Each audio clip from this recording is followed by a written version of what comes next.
جی ہاں، mic number 1 سے بھائی سوال کر سکتے ہیں۔ ذاکر حسین نائک صاحب، دھنیہ واد، آپ نے آج کافی اچھی باتیں بتائی۔ میرا نام منوہر رنپی سے ہے، میں مہاراشٹرین فیملی سے تعلق رکھتا ہوں اور کوی ہوں۔ مراٹھی میں کوی بولتے ہیں، اردو میں شاعر بولتے ہیں ہم لوگ، اور مراٹھی میں غزلیں لکھتا ہوں۔ تو اس کے لیے کافی اردو شاعروں کی دیوانوں کا ابھیاس مجھے کرنا پڑا۔ آپ نے خدا کے تصور کے بارے میں آج لیکچر دیا ہے، الگ الگ مذہب میں خدا کا تصور کیا ہوتا ہے۔ تو آپ کے مسلم کمیونٹی میں کافی شاعر ہے جن کا رتبہ بہت بڑا ہے، تو میں یہ پوچھنا چاہتا ہوں کہ اس میں صوفیزم کو ماننے والے کئی شاعر ہیں، جیسے امیر خسرو ہے، غالب ہے، وہ کہتے ہیں کہ ایک تو ہی تو ہے جہاں میں صنم، پھر یہ ہنگامہ ہے خدا کیا ہے۔ اس طریقے سے خدا کا تصور کرنے والوں کو کیا آپ اسلام قبول کرنے والے مانتے ہیں کیا، مسلمان مانتے ہیں کیا؟ یہ مجھے بتائیے ذرا۔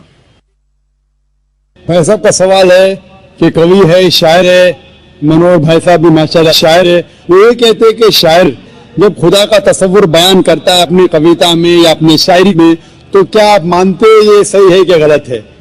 جو بھی کوی، جو بھی شاعر خدا کا تصور بیان کرتا ہے اپنی شاعری میں یا اپنی کویتا میں، اگر وہ قرآن کے مطابق ہے، اللہ کے رسول کے مطابق ہے، تو وہ صحیح کوی ہے، صحیح کویتا ہے، صحیح شعر ہے۔ لیکن اگر وہ قرآن کے خلاف ہے اور صحیح حدیث کے خلاف ہے تو غلط ہے۔ اسی لیے میں نے میری تقریر میں کہا کہ ایک توحید ہے، توحید الاسماء و صفات۔ اگر وہ توحید الاسماء و صفات، توحید الربوبیہ، توحید العبادہ کے خلاف نہیں ہے تو بالکل صحیح ہے۔ لیکن کئی بار شاعر بہک جاتے ہیں اور خدا کا تصور کرتے کرتے بہک جاتے ہیں اور شرک کرتے ہیں۔ لیکن اگر وہ قرآن کے مطابق ہے، صحیح حدیث کے مطابق ہے تو بالکل صحیح ہے۔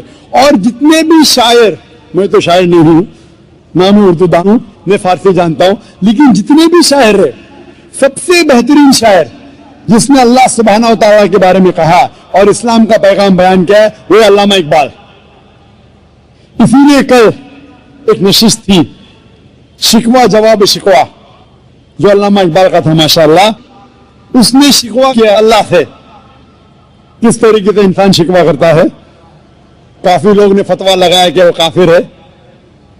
بعد میں ان نے جواب دیا، شکوہ کا جواب دیا، جواب اتنا بہترین تھا ماشاءاللہ کہ اللہ نے ان کے کلام میں تاثیر دی ماشاءاللہ۔ لیکن جو بھی کوی، جو بھی شاعر کوئی بھی شاعری کرتا ہے، کویتا لکھتا ہے، قرآن اور صحیح حدیث کے مطابق ہے، وہ صحیح ہے۔ اگر اس کے خلاف ہے، چاہے کوئی بھی مذہب کا ہو، تو وہ غلط ہے۔ Hope that answers the question.